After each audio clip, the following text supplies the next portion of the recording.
Halo, perkenalkan, saya Relino Hamzaya, beserta teman saya yaitu Cordila Supendi, akan mempresentasikan mengenai Comprehensive Business Siemens.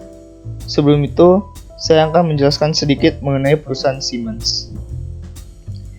Perusahaan Siemens merupakan sebuah perusahaan elektronik multinasional yang berpusat di Munich dan Berlin yaitu Jerman. Perusahaan ini sendiri merupakan salah satu perusahaan elektronik dan komponen listrik terbesar di Eropa. Bidang yang dijalani oleh Siemens berada pada bidang industri, energi, transportasi, serta kesehatan. Siemens didirikan pada tanggal 12 Oktober tahun 1847 oleh Werner von Siemens dan Johann Halske.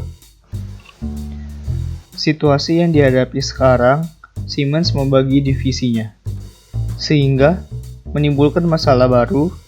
Hal ini dikarenakan dengan terbaginya perusahaan, kalian tenaga kerja menjadi tidak selaras untuk mencapai tujuan mereka masing-masing. Lalu, dengan adanya restrukturisasi oleh Siemens, mereka mengatasi dengan memperkenalkan strategi Vision 2020 yang sekarang dilanjutkan dengan Vision 2020+. Dengan memperkenalkan Vision 2020+, strategi tersebut memperkenalkan aturan manajemen proses bisnis global, yang pada saat itu perusahaan terbagi menjadi divisi yang telah mengerti dan menggunakan manajemen proses bisnis, serta divisi yang belum menerapkannya. Untuk manajemen perusahaan, Siemens telah menerapkan proses Reference Process House (RPH) dengan tujuannya untuk membuat karyawan mengerti bahwa mereka bagian dari sebuah proses. Untuk mengevaluasikan peningkatan performa serta meningkatkan transparansi, pemenuhan dan kooperasi, serta mengidentifikasi area yang diproses dapat diotomatiskan. Tindakan yang diambil yaitu dengan inisiatif Siemens dengan strategi Vision 2020+, mereka memperkenalkan kebijakan BPM untuk peningkatan proses. Dengan Vision 2020+, proses bisnis diintegrasikan ke dalam pabrik digital utamanya.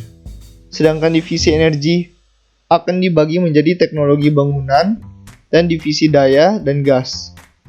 Sehingga fokus utama Siemens terdapat dalam teknologi digital industri dan otomasi serta kesehatan.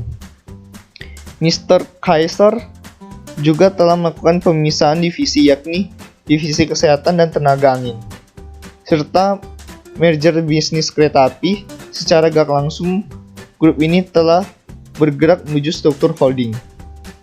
Siemens mulai memperkuat kebijaksanaan proses regulasi dengan menggantikan proses sebelumnya, yaitu RPH, menjadi CPEX, sebagai keunggulan, dan sponsor, pemilik, serta manajer mulai memvisualisasikan proses seperti ARIS.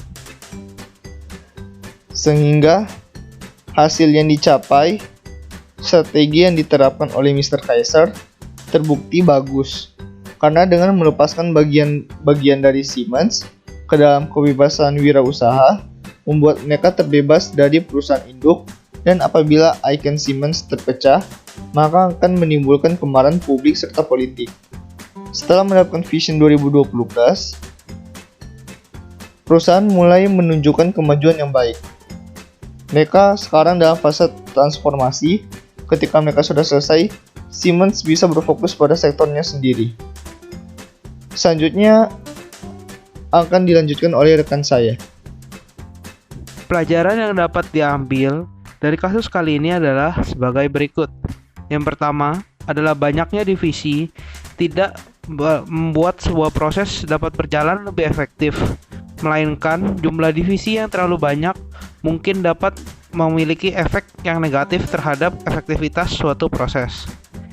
Yang kedua adalah tidak semua orang menghargai upaya kita apalagi bila tidak membuahkan hasil yang sesuai dengan tujuan bisnis.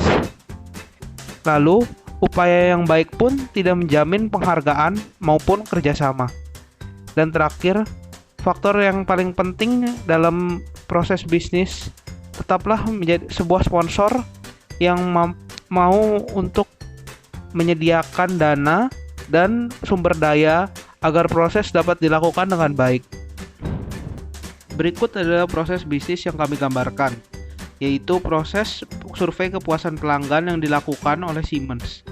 Pertama, divisi marketing menerima direksi untuk melakukan survei, yang kemudian mereka buat dan mereka minta untuk service desk menyebarkan survei tersebut.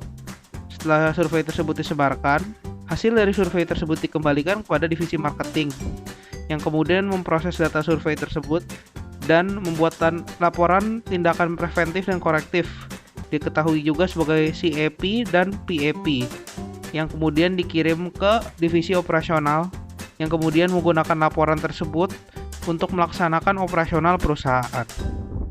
Sekian presentasi kami, terima kasih.